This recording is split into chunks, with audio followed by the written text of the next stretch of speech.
We are live. G'day everyone, Mike Jeffrey here, and you are listening to My Creative Journey, Season 2, Episode number 6. In this week's episode, I'm joined by scuba diving instructor and underwater photographer Matt Testoni. Matt is an absolutely amazing photographer out of Hobart, Australia. He takes some incredible underwater photos and really uses his photos of different creatures in the sea to really spread awareness of marine life. And I love the work that Matt is doing.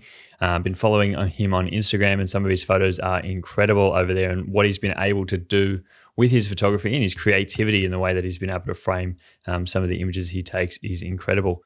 Matt also works at the Centre for Socioecology at the University of Tasmania and is currently working on his Masters of Marine and Antarctic Science. In this episode, we discuss how Matt started in photography and his transition into doing underwater photography and working with a lot of different sea creatures. We talk about the struggles of sharing your art and putting it out there in the world, and the importance of really pivoting and evolving your style over time. You know, as we're starting creative businesses and we're trying to get our art out there in the world, we really want to follow our passion. How can we do that, and how can we stay true to ourselves? We're still making it a business and still making it financially viable for ourselves. I think Matt has been one of those people who has done so many different things in that space and has grown through it, you know, over time, and has tried out a bunch of different things. And you'll hear that in this episode. And his passion for photography, but also his passion for marine life really comes through. And he's been able to blend those two really well. And I speak to him about how he's been able to make, you know, his passion into a career and how he's been able to morph his art into that as well, and really do so many cool things to be able to spread awareness to things that he really loves in marine life and marine ecology. It was an incredible conversation with Matt today. Matt also hosts his own podcast, the Sea Creatures Podcast, where he just talks all about sea creatures, which I think is incredible in how he's been able to shed awareness on that part of the world that we don't really hear that much about. You know, I was talking to Matt in this episode about how it's such a different, strange world that we don't really get to see much of, and Matt's been able to shed a lot of light on that through, you know, his podcast, but his photography as well, and share these beautiful images of underwater creatures and animals and habitats that we don't get to see every day. So I am thrilled, you know, to have Matt on this episode of the podcast, and his passion that he comes through with in this episode is incredible. So definitely go give him some love after this, but I hope you guys enjoyed this episode half as much as I enjoyed having it. Hey Mike. Well, g'day, Matt. Thank you for coming on the podcast today, mate. It's really nice to, you know, be able to have you on the show. Been trying to organize this for a while. I know that you reached out to me a while back and wanted to get on the podcast, and I'm like so excited, you know, to be able to have this podcast, to be able to speak to people just like yourself who are, I feel like, so far outside of anything that, you know, I really understand, but we definitely like relate on that sort of creative aspect. You being a photographer yourself, me being a photographer, but sort of not really understanding the whole world of photography that you're in. Can you kind of run the guys through what it is that you do on a day-to-day basis? Yeah, I guess so. I mean, I've got like my like fingers in so many pies because, you know, being like doing creative stuff, you kind of got to like, so, you know, it depends what I'm really working on. But if I'm doing like photography stuff, then, you know, like a big day of underwater photography, it's kind of like, I guess, like, you know, you would know, like attending a wedding, like you're going for a one-off event, you have kind of a couple of hours that are really key, and the rest of the time you're kind of, you know, like you're doing things like getting gear on, going on boats, doing all that kind of stuff. So like a standard day of photography would be, yeah, like, you know, packing all your kit, setting up your big camera, and then, yeah, going out in a boat or going off the shore in all the dive gear. And then, yeah, you've got about 2 hours underwater to get what you want for that day. Wow. So you're actually like under there. I don't know, like in my head, that feels like a long amount of time. Does that feel like not very long in your eyes, considering like how much effort goes into planning those sort of days? Yeah. And I mean, it depends on the type of dive. So if I go out and I'm going to do a shallow dive and I'm looking for, say, like weedy sea dragons or a really popular subject, I might spend like an hour or 2 hours kind of floating around looking for them. But if I'm going down to do like a really deep dive where there's like, you know, because the great thing about these deep dives, especially in Tasmania where I'm based, is that they are very often never visited. So we were diving on reefs that have had less than 100 people dive on them. And when you get down deep, you've only got about 10 to 15 minutes. That and, you know, you've also got limited air you've got pressure, you've got all like, the weather, the waves, the surge. And then the biggest thing that I think for a lot of my photography that I've been specializing in a bit of deep stuff lately is you also get what's called narcosis, where your brain slows down. And so it's like trying to do your job with a massive brain fog. It's fun.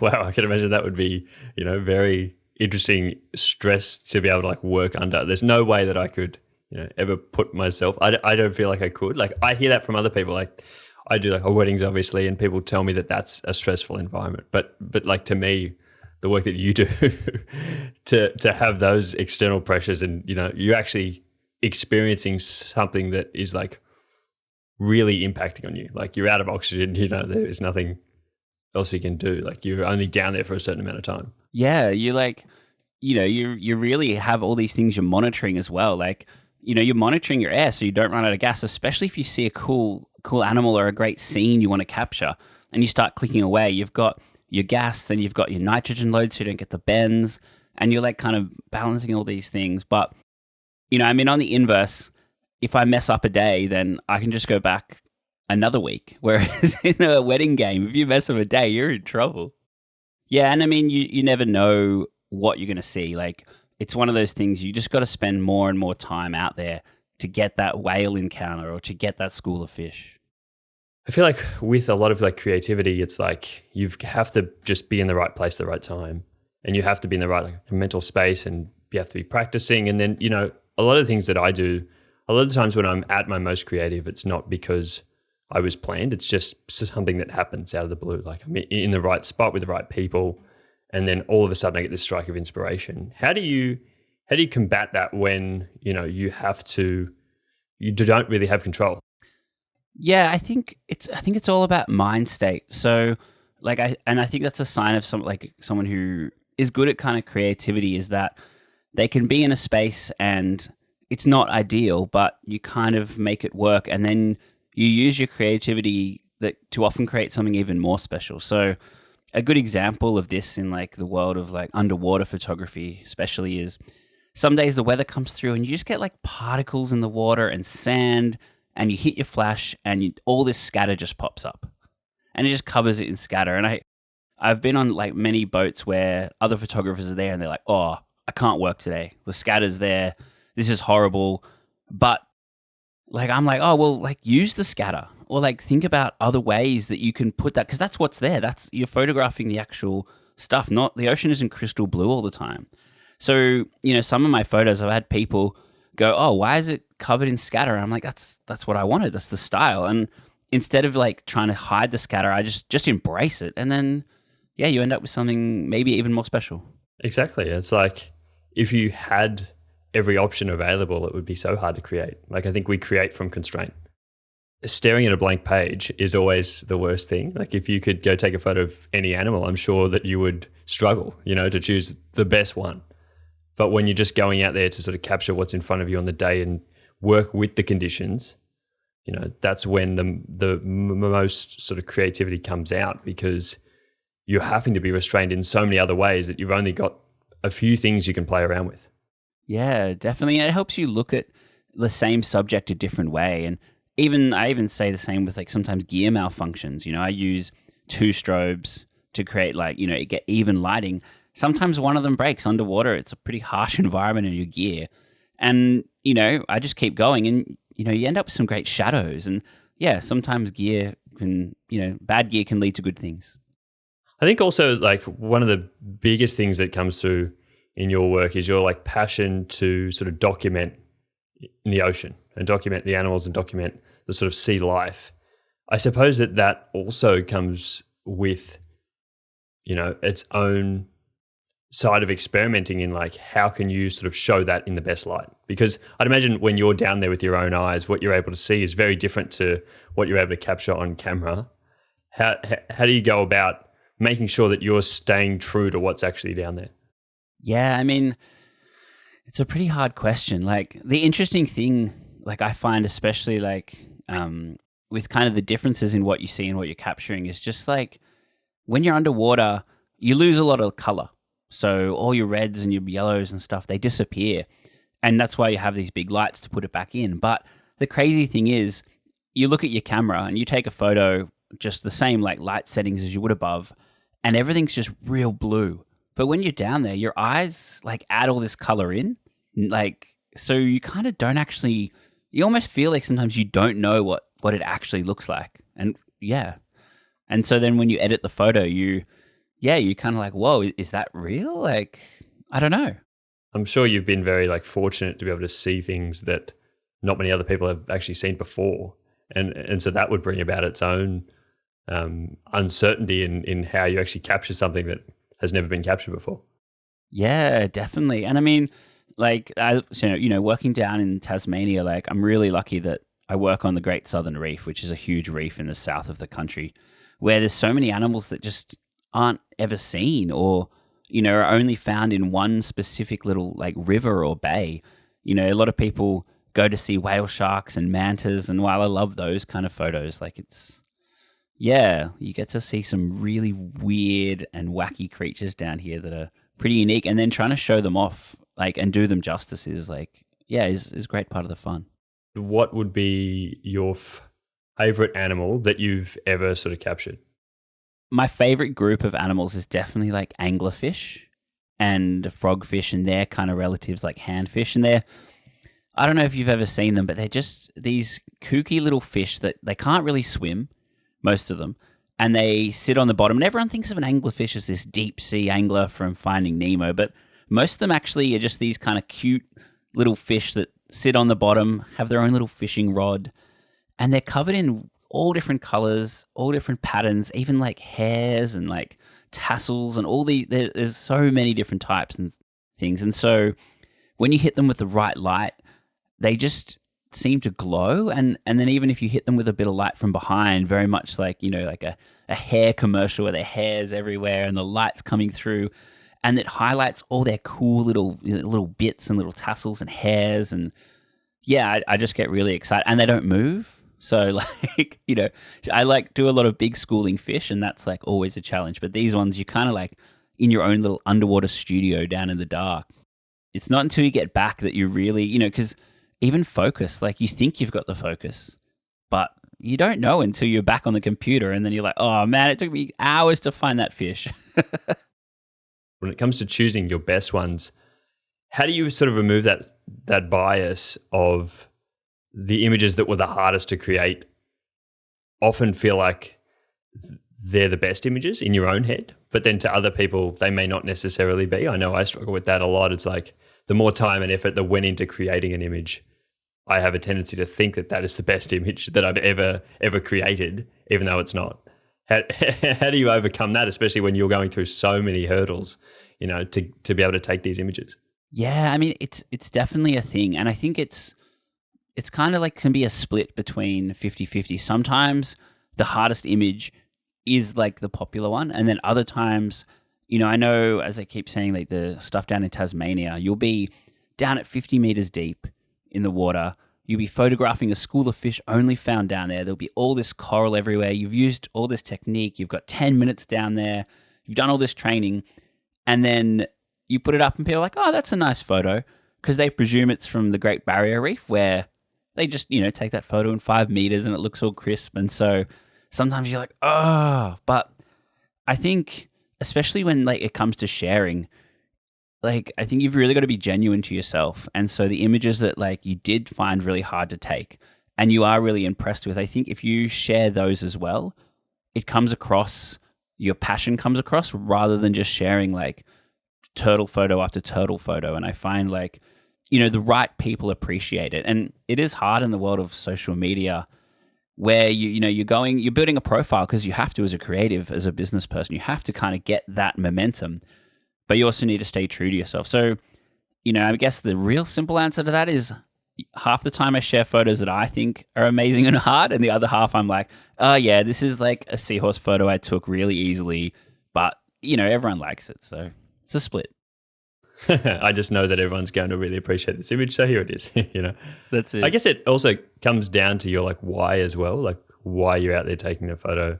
I think it's so important as a creative person to know why it is you do what you do. And I think for you, anyone that's ever heard your podcast or heard you speak before can pick up how passionate you are about the animals and the creatures that you're photographing and the ocean in general.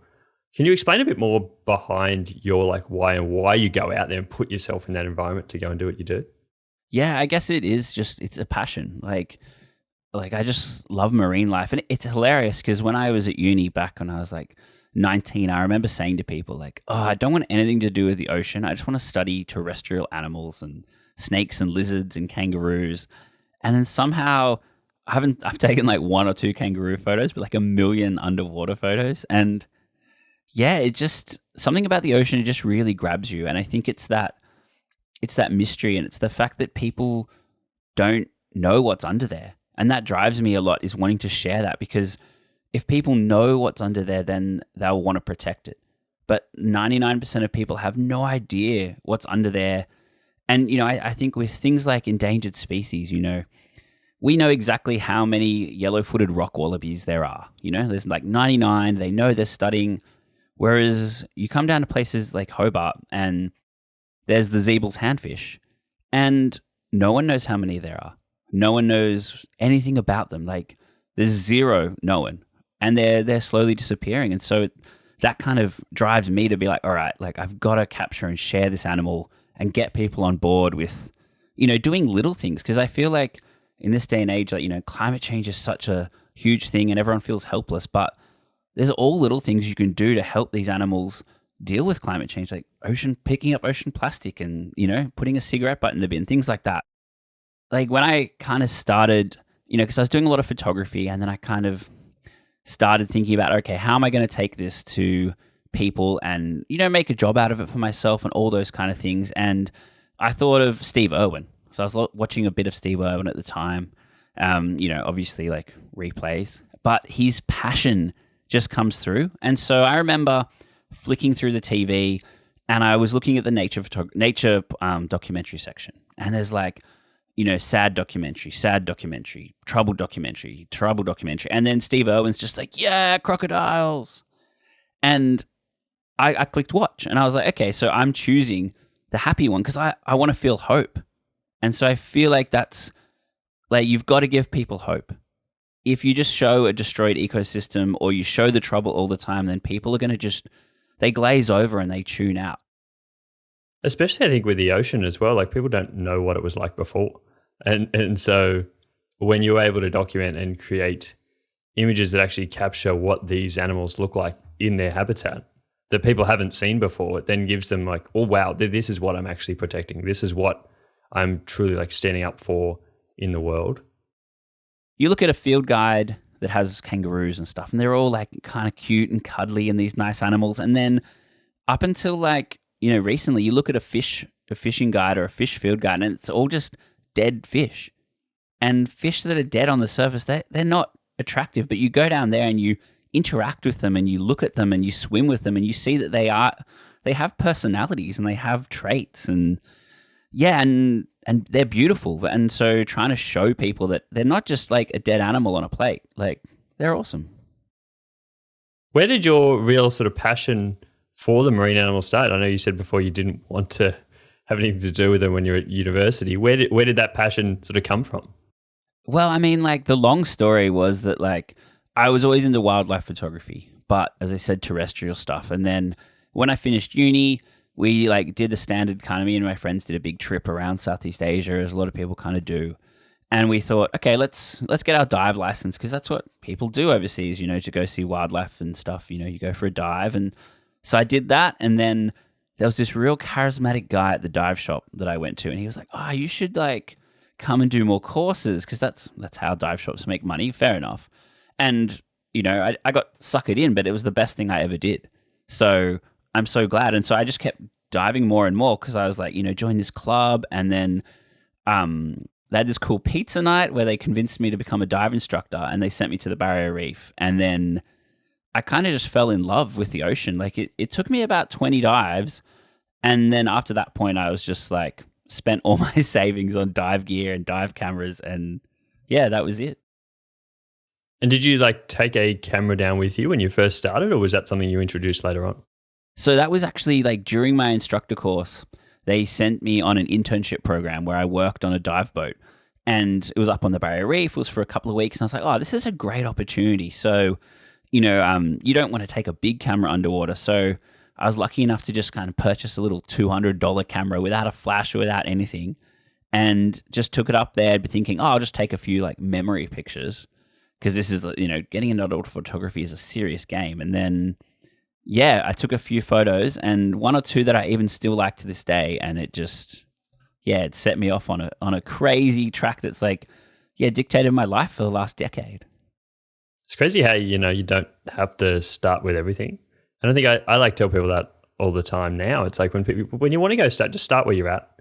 Like there is nothing worse than trying to go above and beyond where you're at, because you're just going to be so confused. Like you have to fall in love with what it is you do and the reason why you go out there, and that enjoyment, as you said, like you just love getting out into the ocean, and the fact that you're able to capture anything was just amazing. Yeah, and I think that's like so true. I see so many people just jump straight in with the biggest camera they can and the biggest complex setup, and it just, they never really stick with it. But it's the ones that like, get hooked and the passion first, and then I feel like if it's something you're passionate about and you enjoy the art, and that's why you're sharing it, to share the art and to share the creativity, even if you're running it as a business, it comes across a lot better rather than someone who's taking a photo of a turtle so they can get likes online. It's similar, but they're different. You can definitely tell when someone has fallen in love with what it is that they actually do rather than the end result. Yeah, it's about the art, no matter what kind of photography I think you're doing or creativity. If you love the art form, then you're going to produce some good stuff. I heard someone say recently, and they were talking about art and sort of questioning whether art is for you or it is for everyone else. Like, who in your mind do you create art for? Ooh, I mean, that's such a big question, but I think it's me primarily. I think is like, I love the photos, and then, I guess secondly, almost it's like the animals and the ocean, like, and then third, it's kind of for people. And I think that's got to be, no matter what you're doing, like your work as well, like you've got to be just like going in there and being like, I want to take an awesome shot, almost for like yourself, like to, and then, like you are taking it for people, but at the same time, like you're putting part of yourself in there. And I think, so I don't know. I reckon it's usually a bit more of yourself driving to get a cool image. It's interesting because I think when I work with other people, often it's like I'm really wanting to capture that moment just for them. Like I know, in my mind, I know how special it is to have images of yourself and have those sort of moments captured. So I'm taking for other people because I really want to share those photographs with the world, and I want to share them with other people and share that experience of having really nice imagery. I've never been someone, I don't think, who can, just create for myself out of artistic expression of understanding who I am, like sort of portray myself through my creativity and through my photography. How have you gone about that, over the years? Because I've always thought that, I'm not that creative. I'm not really a creative person. I couldn't just pull an idea out of the air. I think you're right. It's rare that anyone's like truly creative. And I think those people that are truly creative are like those huge, like people that are doing amazing work. Like there's one or two underwater photographers that I know that are just like, they're next level and they're huge. And I think they're really true creatives. And like I try to be creative and I think I am, but and I think most art, you kind of look at something and you get, oh, I like that technique or I like that style. And then you kind of put your own twist on it. So it's always this building thing. And I think all art is, apart from, as I said, a few really like amazing artists, I think a lot of it is just building slightly on previous stuff and just tweaking and looking for inspiration. Yeah, I don't think that's a bad thing either. Like I express that to a lot of people. It's like your art will grow over time. It all comes with experience, and I think that is really something to look forward to in the future if you continue on with it. It's amazing how your style can change over the years based on different experiences that you've had, based on different scenarios you've worked in before. You were talking about you'd already done photography previously to doing underwater photography. Where did you sort of start your photography journey? Oh, just in high school, I guess. I just, really wanted to do wildlife photography. And it was funny, I had a careers advisor at school, and I remember saying to him, oh yeah, I want to be a photographer. And he looked at me and he was like, yeah, I mean, that's something that you kind of like work on over time and you build up. What are you going to do in the interim? And I was like, I don't know. You just go and be a photographer, don't you? And he was like, well, you're doing all these like science subjects. So why don't you keep taking photos, but also like go to uni and like study like science or something, like do two things. And I think that's been great advice because it's like the science background that's helped kind of, like channel my photos as well and really helped me out. And so I think the two things go hand in hand. And it's, I say to a lot of people like, with photography stuff, like if you want to, take a good photo or you're like only like, I like landscapes, don't just take landscapes, take portraits, do other things. Cause then those techniques and those outside influences. And for me, that's like a bit of like, science and marine biology kind of influences sneak into your work. And that's another level. That's what makes it also, those other experiences help you be better at your job in the future. Was there ever a point where you thought like you couldn't have them overlapping? Like, did you have to sort of put one on the sort of back burner to pursue the other? Oh, definitely. Like, and I mean, it's not even, I feel like it's kind of the problem with a lot of things. And like science in particular is that there's this huge thing of like, you're a scientist, you must do science and there's nothing else matters. And, like one of my pet peeves with a lot of like science and science photography and, like even just scientists going out and taking photos for books and different things is that there's just this real in the box mentality. They need to show the exact dimensions of the fish on the exact side angle. And that's a scientific piece. And I'm like, well, not like necessarily. Why can't you make photos of these animals like naturalist guides fun and beautiful, and then that'll be more engaging for everyone? Because so I feel like science lives in this box, and when you study it, they try to keep you in that box and tell you like, oh, you don't need to do that. This is what you do. And so, yeah, it definitely took me a while to kind of like, go like, oh, no, like I don't have to do it the way everyone else is doing it. Your science background has helped you in photography. Your photography has helped you in being able to communicate the actual science that you're working on with the broader community. Because, I know a lot of the times it can be hard to get other people interested in that type of stuff. I did my undergraduate as well in science and maths, and it's a very like rigid environment to work in. And I feel like there is a lot of creativity that does go astray there, because you could really, entertain and help other people understand through a bit of creativity in those fields. Yeah, definitely. It definitely constrains you in it, but it also, as you said, like it helps you later on with whether it's your photography or whether it's your science or something else. Having that, those two different things really kind of helps you. And for photography, I think it's about, so much of it's about learning to tell a story. And then when you take that into science, that make the science into a story, not just like a fact. It's a story. Absolutely. And how have you been balancing, your creative work, your educational work at the moment, like in this science field? Where have you sort of found yourself with that right now? Oh, I mean, it's one of the hardest parts is trying to balance everything and trying to do multiple things. And, because often people say, if you do too many things, you often end up doing nothing really well. And, I don't think that's really true, but it is quite a hard balance to kind of find between, the education and the photography. And then, because especially those kind of things, your ability to like survive and maintain all your equipment, which, photography equipment's expensive, is hard. And so sometimes you just have to do those science jobs that are a bit more like, go out, count this animal, come back. And so, I feel like that's the hardest part of the balance, is when you're out there and you're doing something, you just wish you had your camera and you're like, but, I think for most of us, we have to like make sacrifices in some places like that. And, be creative next weekend or next week when you've got that photography gig on. And then the week before you just, yeah, there's always ups and downs.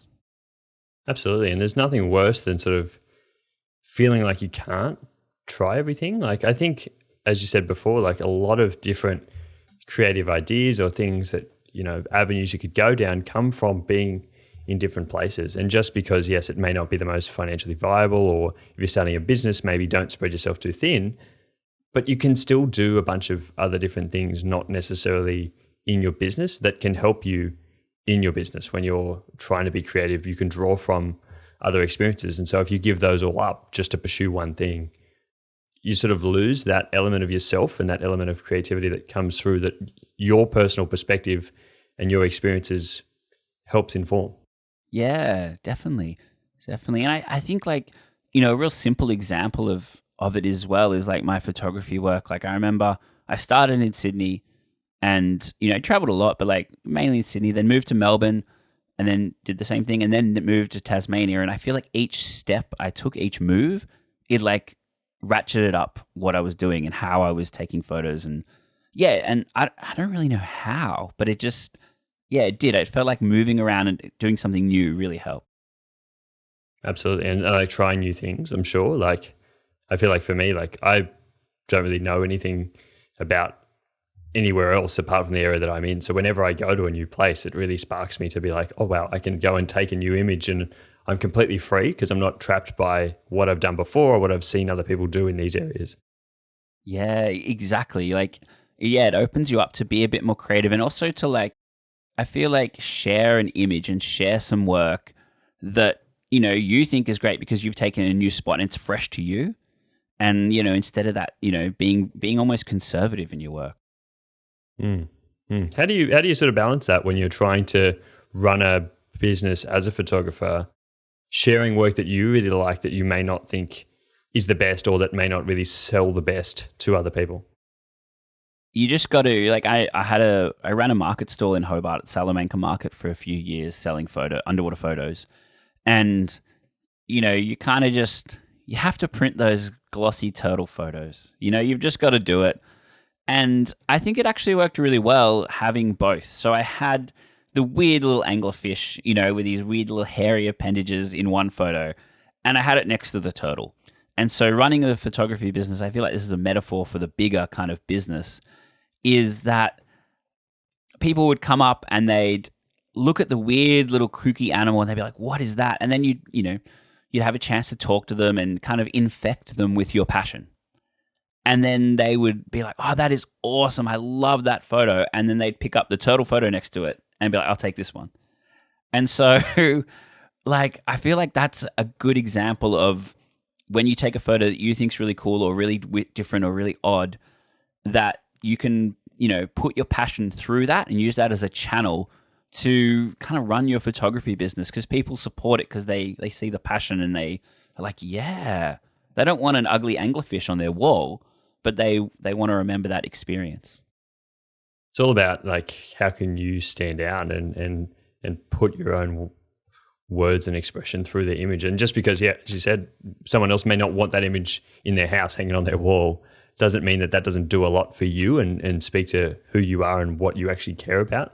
Like, I know for myself, I put things out online all the time where it's like my personal opinion on something. You may not agree with it, but a lot of different people are like, wow, I'd never heard of something that way. And that draws people in to then say, oh, well, I actually really like his other stuff, or you're posting an image that's a bit weird and in a way that people haven't seen that image sort of taken before.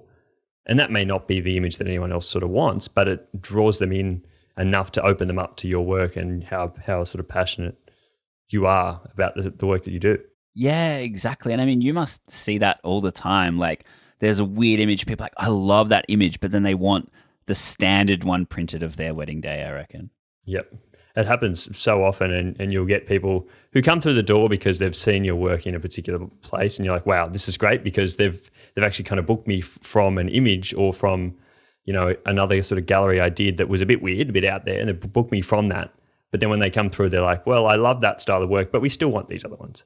And so it helps you to understand that, there is sort of balance in it. You can be creative, and it definitely does work. And there are those people for that. And there are people that really love the other stuff. And I think I tell people all the time, there is someone who's going to like everything.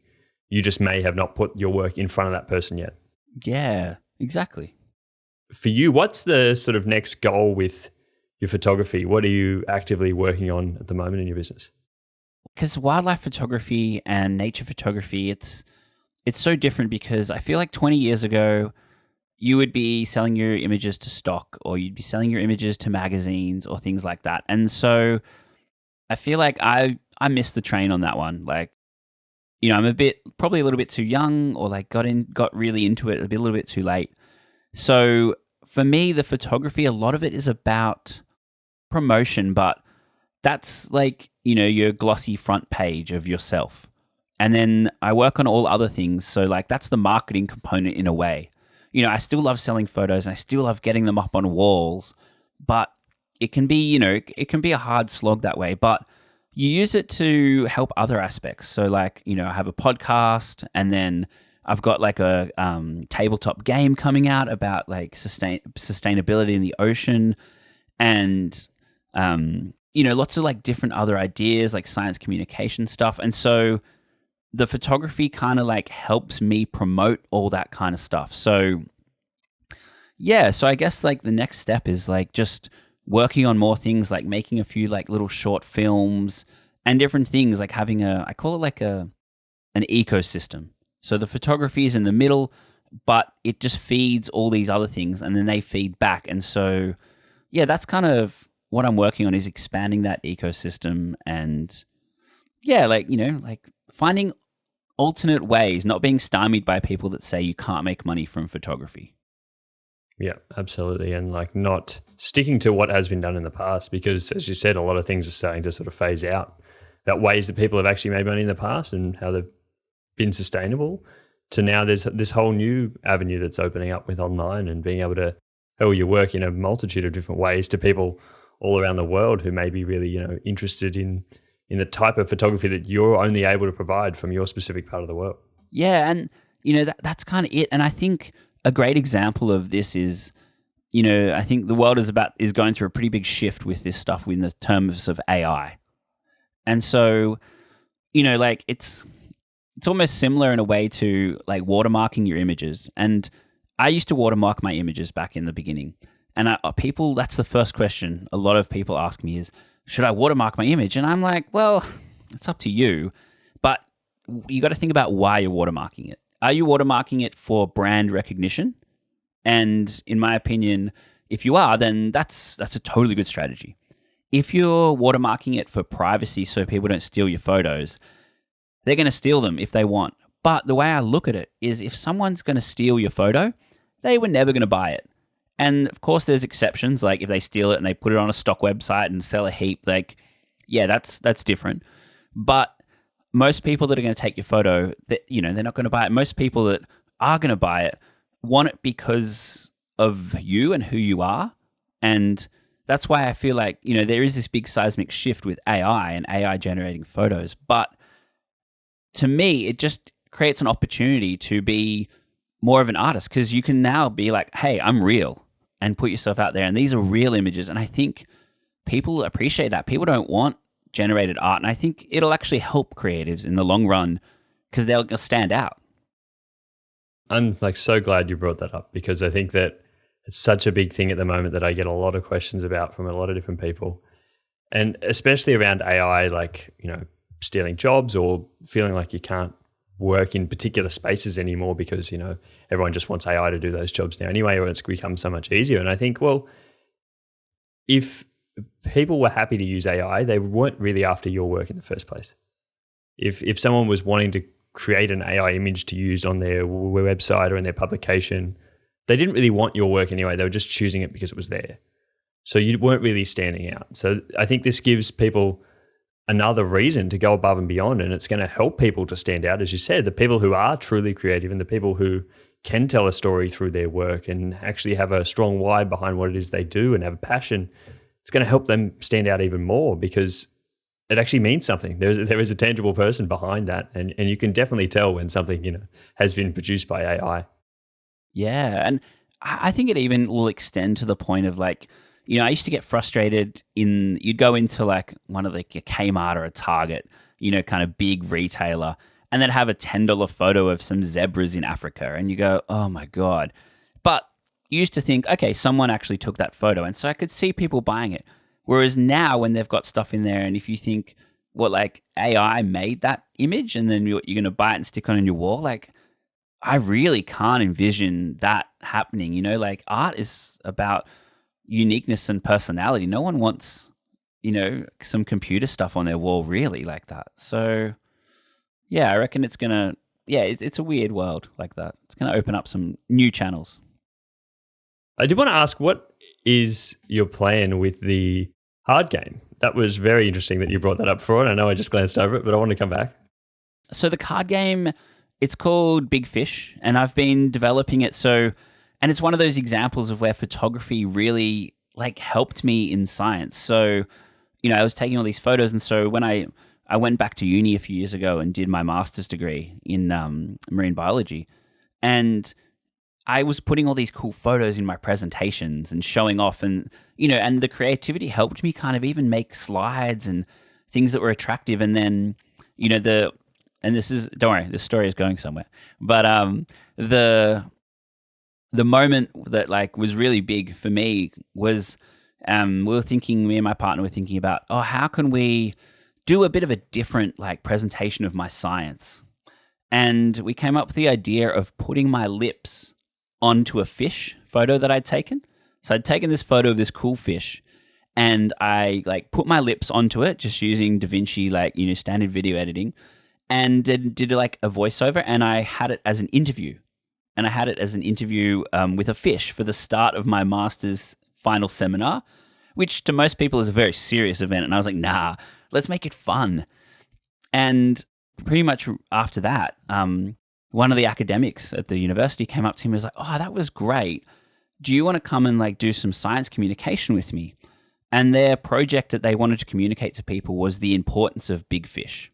So everyone loves to catch a big fish, but like they're actually super important for the ecosystem. So how do you start to get people used to the idea of catching smaller fish without just being like, I'm a scientist, do this?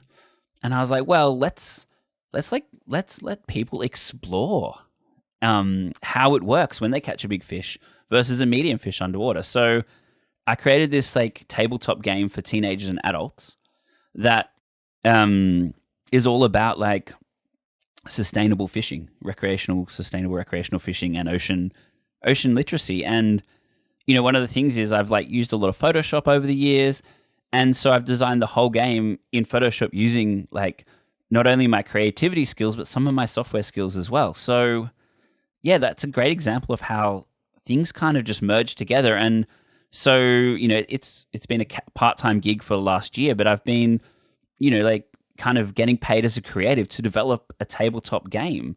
And that all came from my photography passion. That's crazy. And that's amazing to hear that story of how it started, that it all came from like you creating a video that was, a little bit out there and unusual for the style of presentation you were trying to give, and then that someone would get in touch with you because of that. I think that that's such a wow sort of moment for other people. If they're like, well, put yourself out there, be you. It's okay to be weird. Sometimes those things do pay off. Yeah, take a risk, I think, like sure, it may not pay off, but it may. It may, absolutely. And you never know who is, even for you in that such a small sort of presentation, you never know who's going to be there. But online as well, we have access to so many things. You never know when you speak about something so passionately, when you put your creativity behind something that, you can then go on and actually go in a different direction that you never knew was available to you before. Yeah, that's it. And if I'd just done a standard scientific kind of presentation, I probably would have got, some good marks, but it wouldn't have opened up these extra doors that I've been loving lately. Absolutely. What is the game planning to be? It's already out? So we're recording this in like mid-September. I don't know when you do your releases, if it's anything like my podcasting. 3 years down the track. Yeah. But it's like, so middle of September 2024, and we're running a crowdfunding campaign on Kickstarter for 1 month. It's called the Big Fish card game.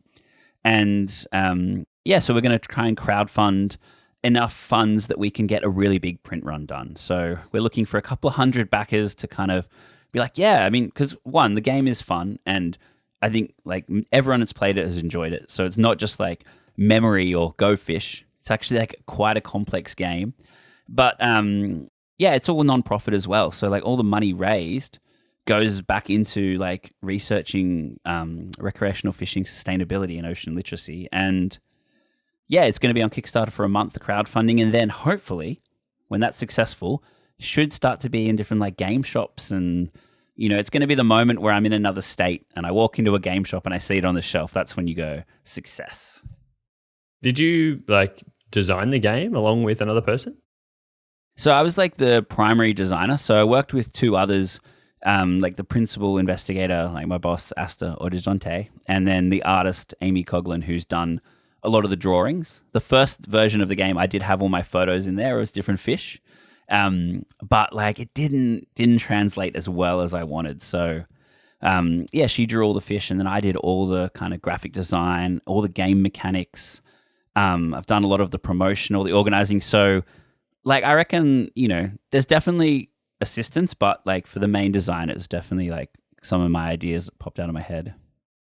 Wow. Well, I'm so excited to see that. I should have this episode out by the end of September. So I will leave links to all that stuff down below if anyone is interested at all, because I know I am. So I'm sure there'll be a lot of people that are very interested to see that.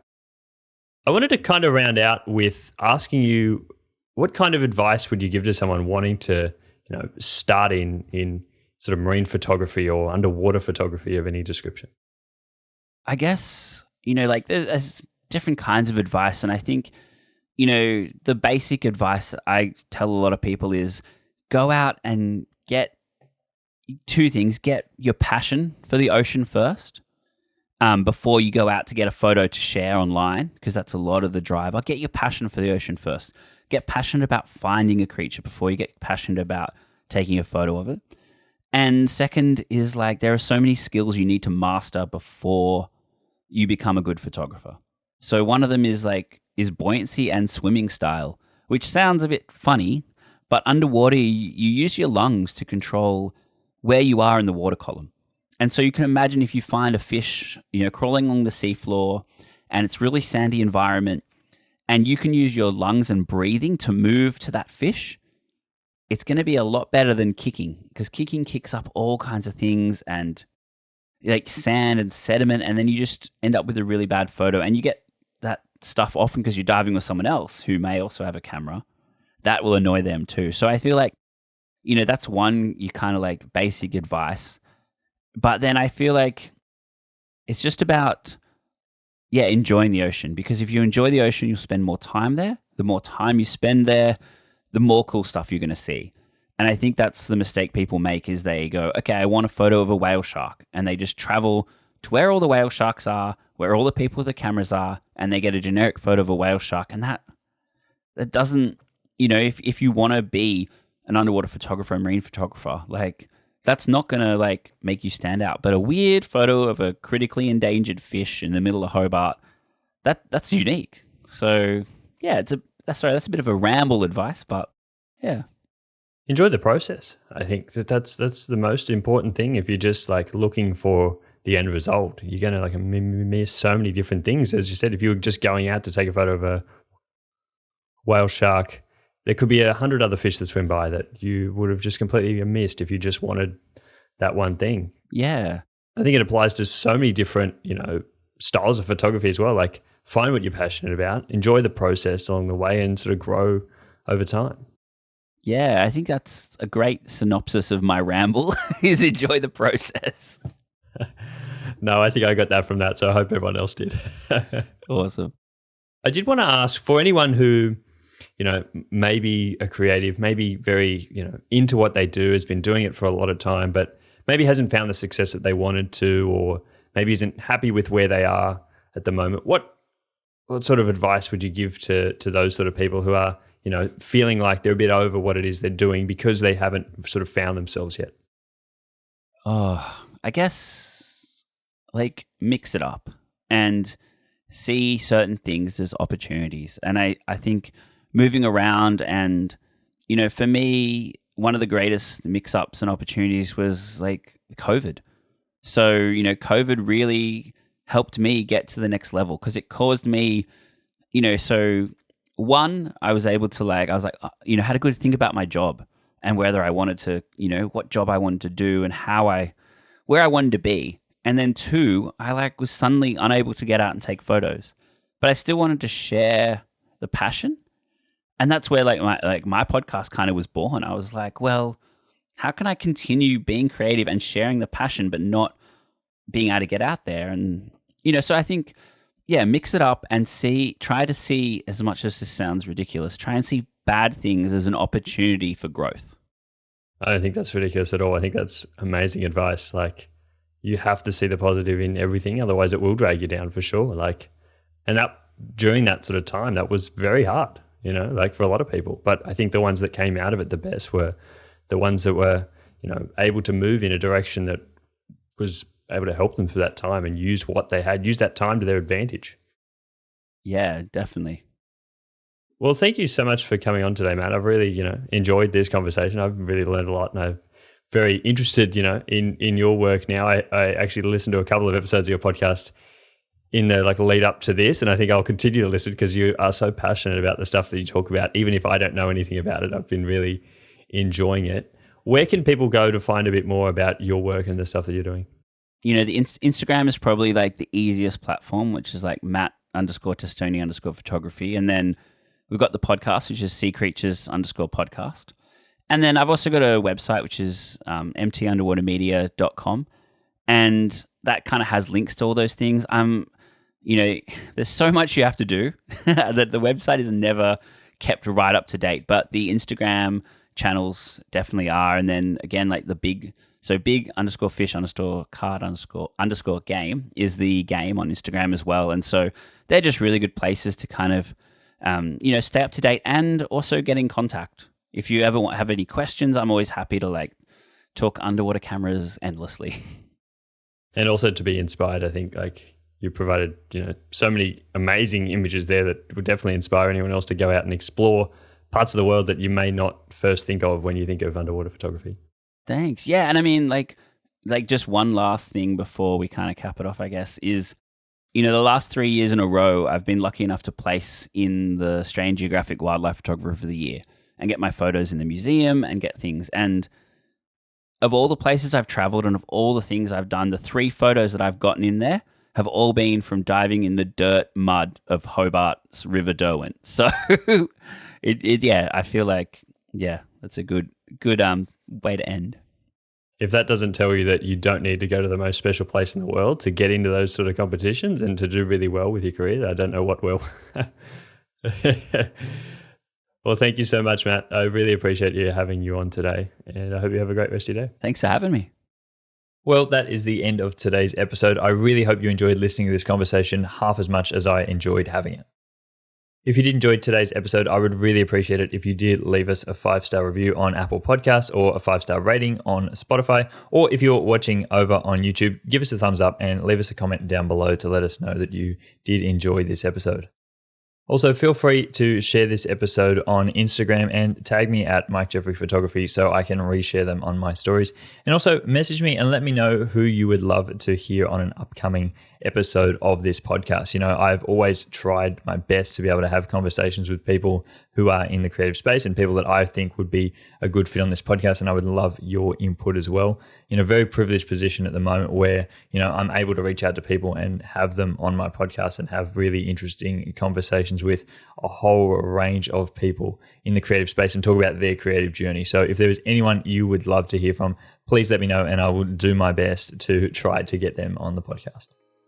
At this time, I would also like to acknowledge the first creatives of the land on which I am recording today, Aboriginal and Torres Strait Islander people of so-called Australia.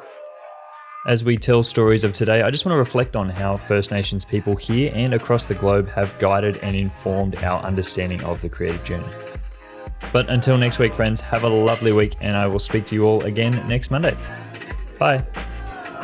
Editing and post-production on this episode was done by Mossy Media, and music was created by JW Payton. Hey Mike.